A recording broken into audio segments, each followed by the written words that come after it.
welcome back. So today I have something a little interesting for you.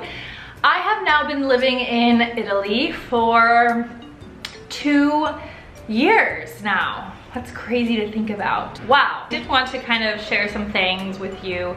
I think things that I will never get used to, no matter how long I live in Italy. Things that occur on a daily, monthly basis that make me want to scream and pull out my hair, or that are just so different from the States. And the first one is the post office.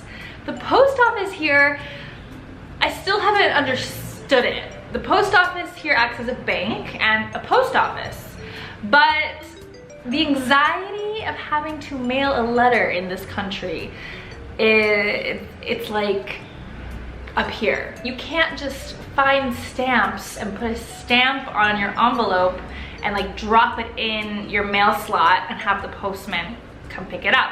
If you can, let me know, because I have yet to figure out how that can be done.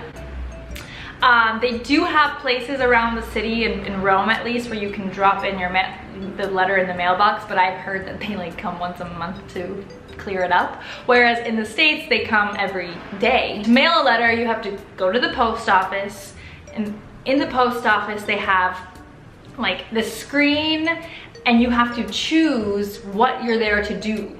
Like, why are you here? You have to click on it. They give you a number, you have to sit down and wait for your number to be called, and it directs you to the specific kiosk where you have to go.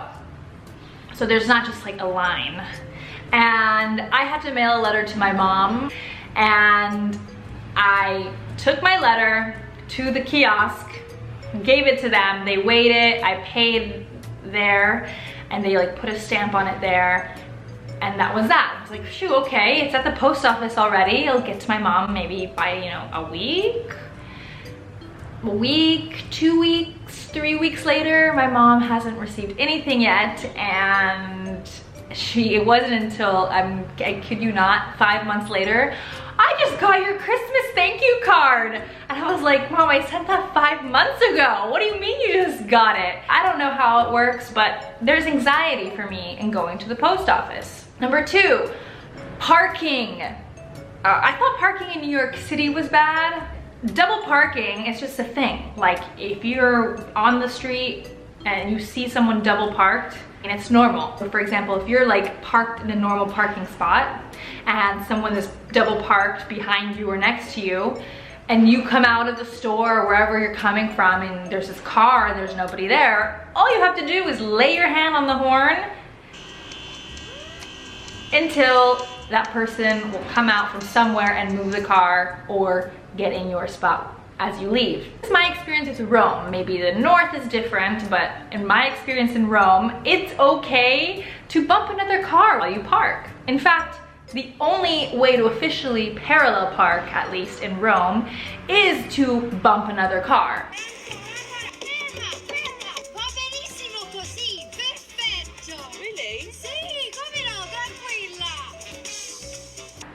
I see cars trying to parallel park and fit in a space that was never meant for their car, and yet they somehow fit. The cars are just literally touching one another.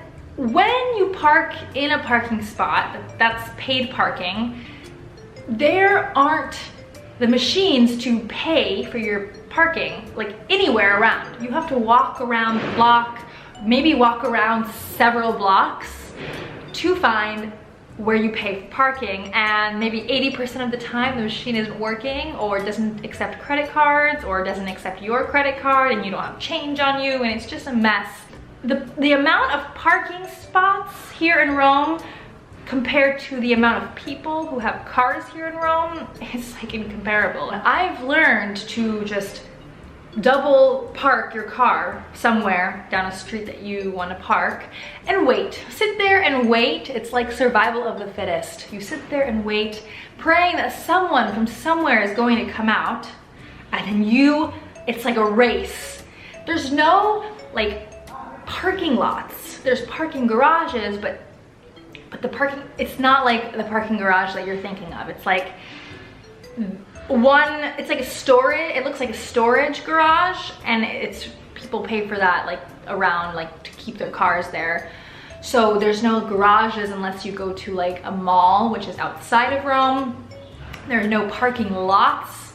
In the US, we're used to, okay, I have to run errands. You drive right directly up to the place, if it's like a strip mall or something, and you're good. You're right there. You don't have to circle for hours to find parking.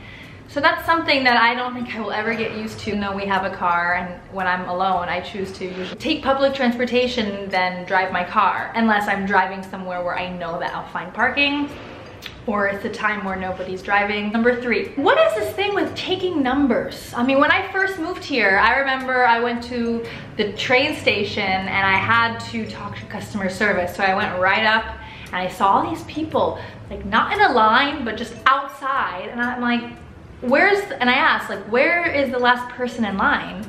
And they were like, no, you have to take a number. I was like, what? A bakery, you wanna go buy some bread? Take a number. You wanna go to the butcher and get some prosciutto? Take a number. You wanna go to the doctor and you have an appointment? Take a number. You have to forget lines. It's really like every man for himself. And yes, even though you may have a number, people are going to like cut or just push their way forward or pretend that they have a number before you. If you really have to do anything, you have to plan like your entire day to be there. Number 4, paying at a bar or at a cafe, paying the cashier first and getting a ticket and taking it to the bar. I definitely messed this up when I first got here. I would go attempt to order a coffee and then pay for it. I know in the States, like for example, at Starbucks you do pay first, but you wait for your coffee. Or at another coffee shop, you sit down and wait for someone to come to you. But here, you have to go to the cashier and have your receipt, and then go to the barman. If you don't have your receipt, he doesn't give you your coffee. And I remember like going in and being like, wait, there's a line here, there's a line here, where do I go? And even after you get your receipt, this is one place that you don't need a number. You have your receipt, but although you have your receipt, there could be 15 people waiting for their coffee and one barman, and you have to just budge your way through and show your receipt. And I don't know if you've ever watched Eat, Pray, Love, you know that scene where Julia Roberts is trying to get coffee. There's tons of people. It's like that, where like you have a receipt, but maybe someone had a receipt after you, but they get there first because they're aggressive enough and they push their way through. Scontrino, the receipt is super like vital. In the US, you get water for free. They give you ice water with, you know, like for free. That's a normal thing. You don't have to ask for it. Here, they like the first thing they ask is like, do you want sparkling water or natural water? And if you have sparkling water, even in the States, you pay for it, right? Okay. But when you say natural water, they bring you a bottle of water. And yes, you have to pay for it. It's not expensive, but you can ask for tap water, like acqua del tavolo, or just like un bicchiere d'acqua, a glass of water. And they usually will like just give you tap water. And the tap water in Rome is fine to drink. But if you have like a group, if you're going out to dinner and you have a group of 4 people and everyone wants water, it's kind of like it's like not frowned upon, but it's not normal to ask for tap water. That's kind of different. I mean, I'm finally used to it now. And then bread, a lot of times, I mean, does this happen in the US? I don't remember, so can someone let me know, remind me? I'm pretty sure in the US you get bread for free at restaurants. Here, they will like give you bread without even asking. Sometimes they will ask if you want bread or not, but sometimes they don't, and they just give you bread. And then at the end, when you get your bill, it's like pane. Like, so you get a service charge for bread that you didn't even ask for. Supermarkets. So there are there's like a little handful of supermarkets more out on the outskirts of Rome, not in the city center, that are huge and you can find anything and you have tons of options. But with the supermarket like down the street from me, something that I had to get used to was not having options. So for example, you walk into the supermarket in the States and you want to get mustard, for example. You go and there's like an entire aisle of mustard. From the top to the bottom, there's mustard, mustard, mustard, mustard. There's Dijon, there's yellow, there's spicy, there's honey mustard. I mean, what?